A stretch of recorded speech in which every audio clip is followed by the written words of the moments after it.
Hi, this is Scott Garibay, and today we're going to talk about Dungeons & Dragons 5th edition, and I'm specifically going to do a response to one of my super subscribers, DM Curt. He specifically asked for help building out his current campaign and deciding what direction to go and how to launch a new campaign. So it's a great question, and I just wanted to say the reason why I'm going to take time to do this today is DM Curt is... I have I'd say easily like 10 to 20 of these super subscribers. DM Curt is like one of the top 3, no question. And the only reason DM Curt isn't at the top is I got a few guys who've been on here for years. I've literally been listening to my stuff for years and commenting on my stuff for years. I'm incredibly thankful. But what is so subscriber is somebody who listens to darn near, if not every single video, and comments on most videos. And I'm incredibly blessed to have quite a few super subscribers.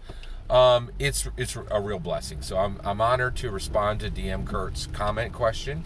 And he did a video about his current campaign that he's spinning up and asked for feedback. And the link to his video is down below. I will give context here as well.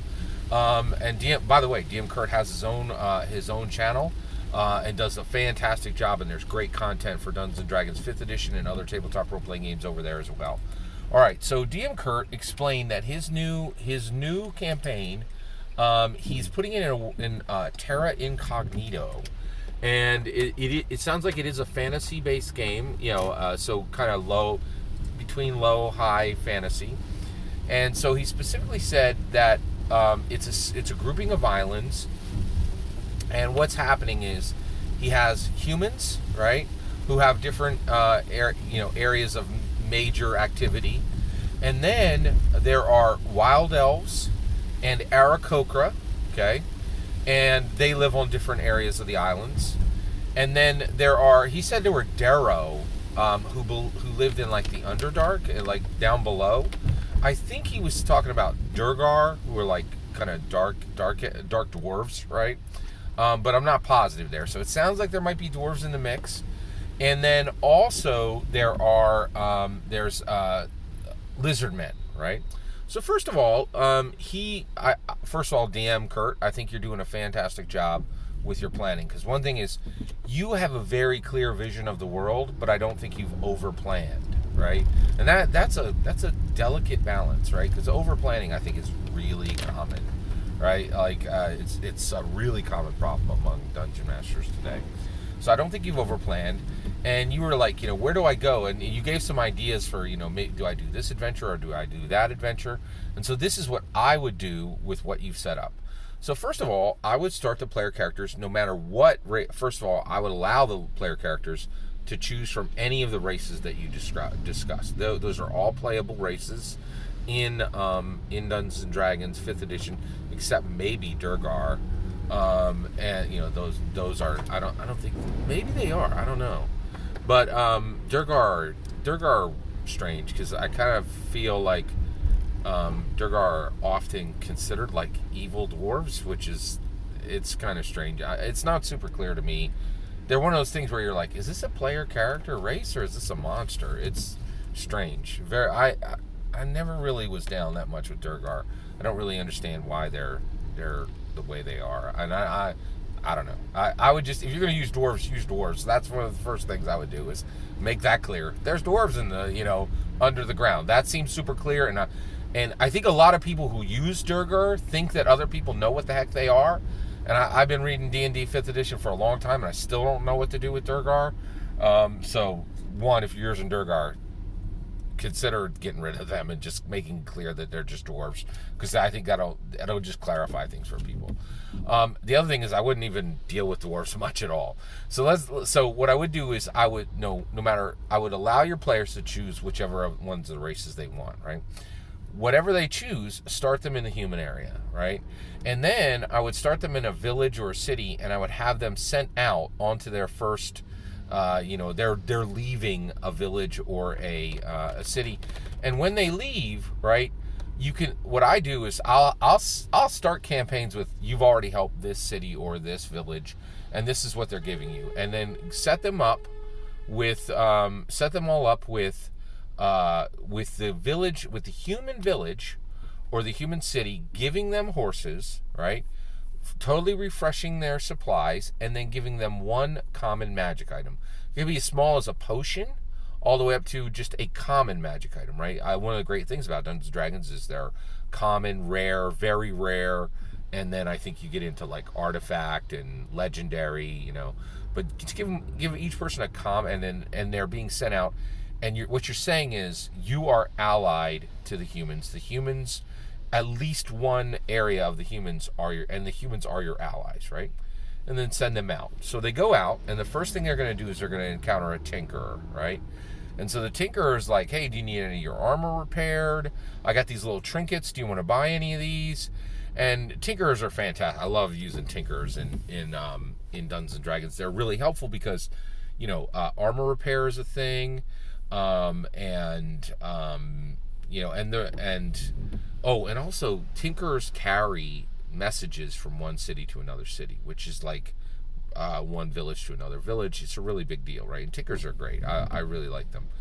So, and they can even be like, do you want this teapot? And you're like, it's a nice portable teapot, for that you'll be able to, and he goes, and I have some tea bags, that kind of thing, right? So basically, what they'll get from the tinkerer, they can buy and sell with him however they want.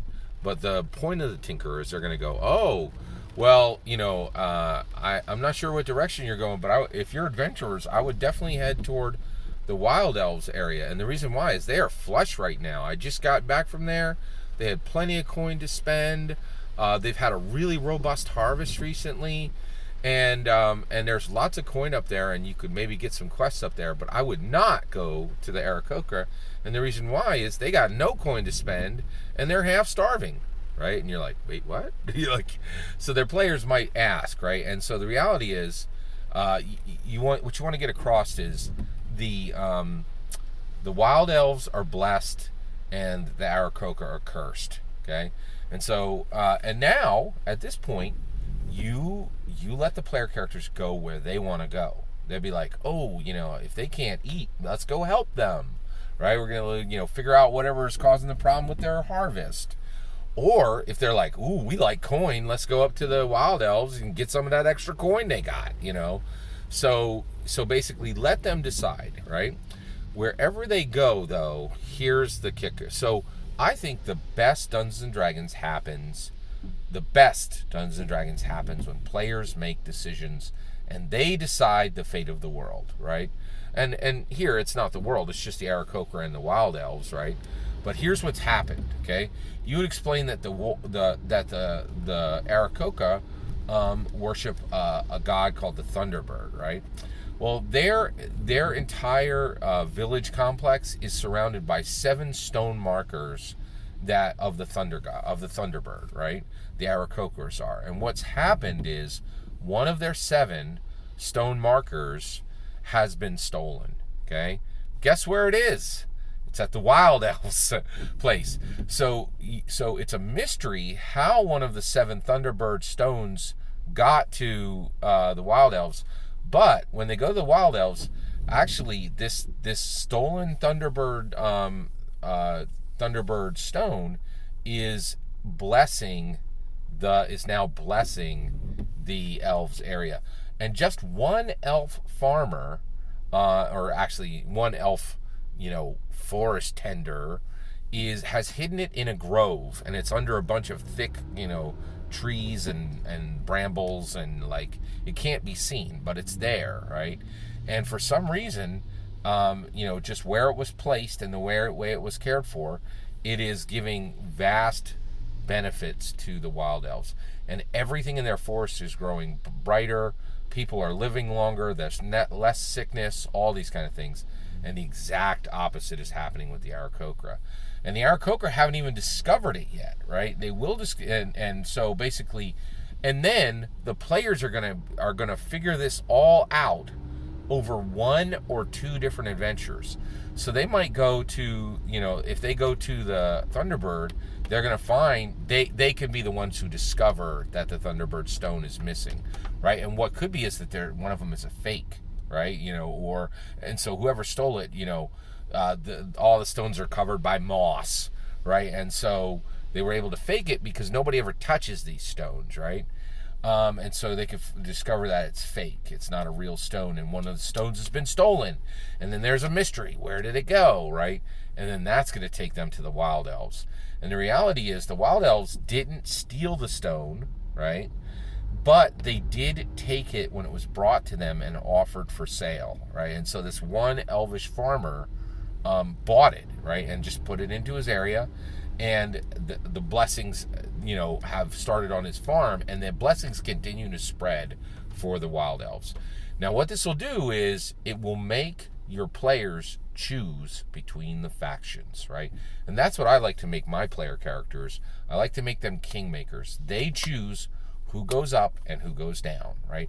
And there's a lot of tension, right? Like, because, some players might disagree and they're going to have to make a decision, and it's very important that you do not put your thumb on the scale and you let the game go in the direction you want. And also, and at that point also, as things move, you can use the humans, you can use the lizard men. There, you can use them to cause benefit, to cause advantage or disadvantage for your player characters at the campaign level, right? But I like this because basically it gives reasons for the player characters to go between the different factions. I always love putting the humans in the middle, and they can decide, which one.